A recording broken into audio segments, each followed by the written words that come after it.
15ই আগস্টকে ঘিরে গত বেশ কিছুদিন ধরে টানটান উত্তেজনা চলছে। সরকারের মধ্যেও অবশ্যই এক ধরনের আতঙ্ক কাজ করছে, ভয় কাজ করছে, সাধারণ মানুষের মধ্যে নানান ধরনের উদ্বেগ কাজ করছে।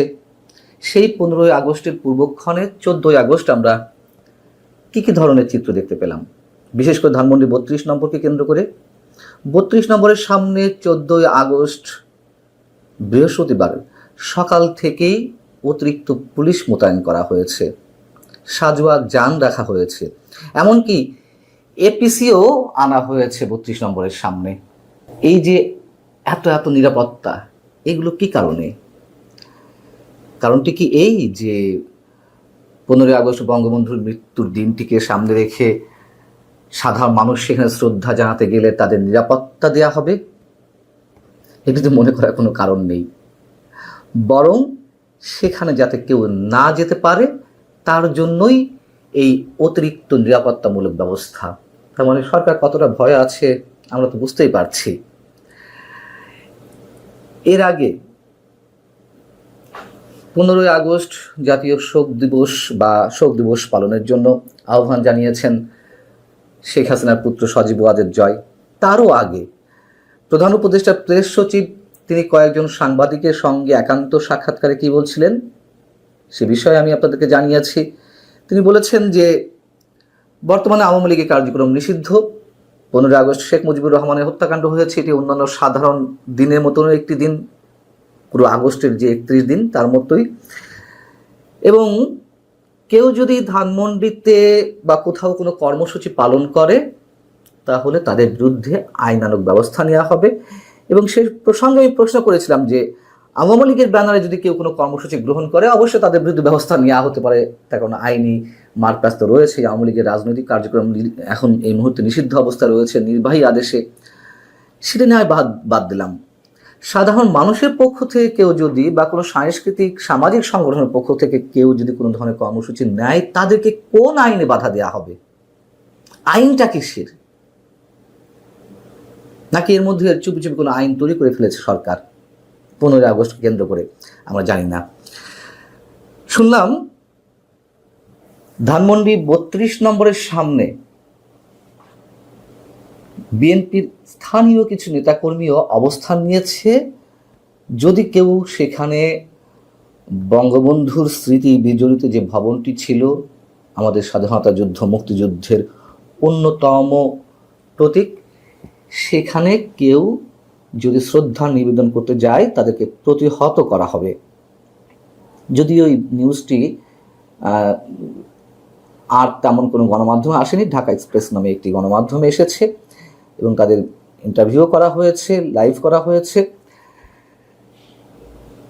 বিএনপির মতন একটি বৃহৎ রাজনৈতিক দল এবং নিঃসন্দেহে মুক্তিযুদ্ধে বিএনপি প্রতিষ্ঠাতা জেনারেল জিয়াউর রহমানের যে অবদান সেটি তো অস্বীকার করার মতো নয়, এবং বিএনপি নিজেও দাবি করে যে স্বাধীনতার ঘোষক তিনি।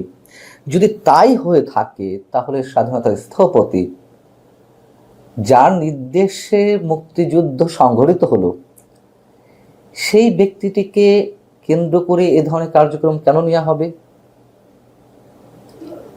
বিএনপিও কি রাজনৈতিক দেউলিয়াত্বের মধ্যে চলে গেছে? যখন 5 ফেব্রুয়ারি বঙ্গবন্ধুর বাড়িটি বুলডোজার দিয়ে গুড়িয়ে দেওয়া হলো উপদেষ্টাদের কারো নির্দেশে, সরকারের প্রত্যক্ষ সহযোগিতায়, আমরা জানি যে বিএনপি 5-6 মোটামুটি এই 2 দিন একেবারেই চুপচাপ ছিল। হঠাৎ করে গভীর এক রাতে বিএনপি একটি বিবৃতি দিল দায়সারা গোছে। যখন বঙ্গবন্ধুর বাড়ি বুলডোজার দিয়ে গুড়িয়ে দেওয়ার কাজটি শুরু হলো তখন সারা দেশে আওয়ামী লীগের বিভিন্ন নেতাকর্মীদের বাড়িও বুলডোজার দিয়ে গুড়িয়ে দেওয়া হচ্ছিল, এবং বিএনপি একটি বিবৃতি দিল যে সারা দেশে ঐতিহাসিক স্থাপনা যে বুলডোজার দিয়ে গুড়িয়ে দেওয়া হচ্ছে তা বিএনপি সমর্থন করে না, একেবারে দায়সারা গোছের। আবার তখন সম্ভবত 9 ফেব্রুয়ারি বিএনপির অন্যতম শীর্ষ নেতা জয়নাল আবদিন ফারুক তিনি মন্তব্য করেছিলেন, ঠিক হয়েছে, বুলডোজার দিয়ে 32 নম্বর গুড়িয়ে দেওয়া হয়েছে, ভালো কাজ হয়েছে। তার কারণ সেখান থেকেই গুম খুনের নির্দেশ আসতো। গুম খুনের নির্দেশ সেখান থেকে আসবে কেন? সেখানে তো শেখ হাসিনা থাকতেন না। আওয়ামী লীগ সরকারের সময় যে গুম খুনের অভিযোগ রয়েছে সেই সরকারের বিরুদ্ধে, শেখ হাসিনা কি সেখানে থাকতেন? সেখান থেকে কেন গুম খুনের নির্দেশ আসবে? সরকার আসলে প্রচণ্ড আতঙ্কে রয়েছে, ভয়ে রয়েছে আওয়ামী লীগকে নিয়ে। যে আওয়ামী লীগকে নিষিদ্ধ করা হয়েছে তাদের নেতাকর্মীদের খুঁজে পাওয়া যাচ্ছে না, সেখানে কেন সরকার এতটা ভয় থাকবে? এবং গত কয়েকদিন ধরে